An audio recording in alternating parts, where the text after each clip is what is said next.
क्या मायावती बीजेपी की B team है? क्या यूपी चुनाव में बीएसपी ने बीजेपी को फायदा पहुंचाया? क्या बीएसपी के वोट बीजेपी को ट्रांसफर हुए और क्या बीएसपी की वजह से समाजवादी पार्टी की हार हुई? ये वो तमाम सवाल हैं जो उत्तर प्रदेश चुनाव के नतीजे आने के बाद पूछे जा रहे हैं। लेकिन इन सारे सवालों की जड़ में है मायावती की चुप्पी, जो पूरे चुनाव में कायम रही। संभवतः ये पहला मौका था जब मायावती और उनकी पार्टी ने बेमन से कोई चुनाव लड़ा। कम से कम बेमन से लड़ती हुई दिखाई पड़ी। चुनाव की तारीख घोषित होने के बाद से चुनाव खत्म होने तक मायावती कहीं भी सीन में नजर नहीं आई। इसका अंदाजा आप इसी बात से लगा सकते हैं कि मायावती ने प्रधानमंत्री मोदी से भी कम चुनावी रैलियां की। आपको बता दें, यूपी चुनाव के दौरान जहां पीएम मोदी ने 28 रैलियां और रोड शो की, तो वहीं मायावती सिर्फ 18 बार रैली करती हुई दिखाई पड़ी। जबकि प्रियंका गांधी ने 209, सीएम योगी ने 203 और अखिलेश यादव ने 131 रैलियां और रोड शो की। यहां तक कि पूरे चुनाव के दौरान मायावती सिर्फ एक बार मीडिया के सवालों का जवाब देती हुई नजर आई। सबसे बड़ा सवाल तो यही खड़ा होता है कि आखिर मायावती ने जनता से इतनी दूरी क्यों बनाकर रखी?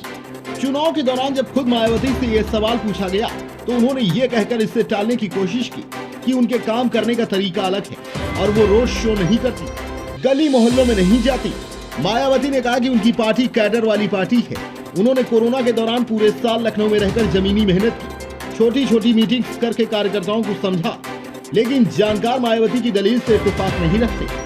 जानकारों के मुताबिक उनका मानना है कि इस विधानसभा चुनाव में बीएसपी का नॉन मुस्लिम वोटर जाटव और पारसी, कोरी, वाल्मीकि, खटी जैसी जातियां बीजेपी की तरफ शिफ्ट हुई हैं, जबकि कुछ मुस्लिम कोर वोटर एसपी की तरफ गए हैं। इस बड़े शिफ्ट से बीजेपी को निश्चित तौर पर फायदा पहुंचा है। वहीं कुछ लोग मानते हैं कि 2017 के बाद से ही मायावती की पार्टी लगातार कमजोर हो रही है।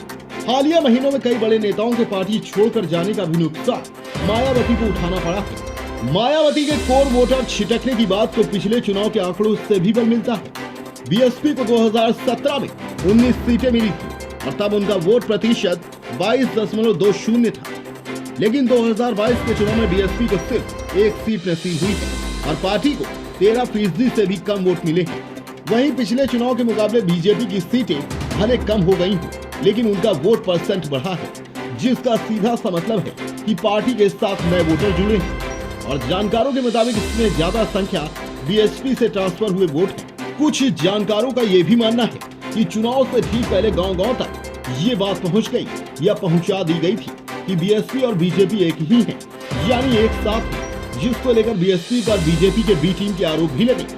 लेकिन सबसे बड़ा सवाल ये है कि दलितों की राजनीति करने वाली मायावती का इस तरह वॉकओवर देना उनकी अपनी पार्टी और लोकतंत्र के लिए कितना सेहतमंद है।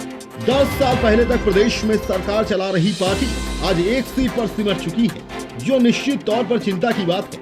राजनीतिक जानकार उनकी रणनीति के बारे में स्पष्ट तौर पर तो कुछ नहीं बोल पा रहे हैं। हालांकि ज्यादातर का मानना है कि मायावती किसी सोची समझी रणनीति के तहत ही काम कर रही है।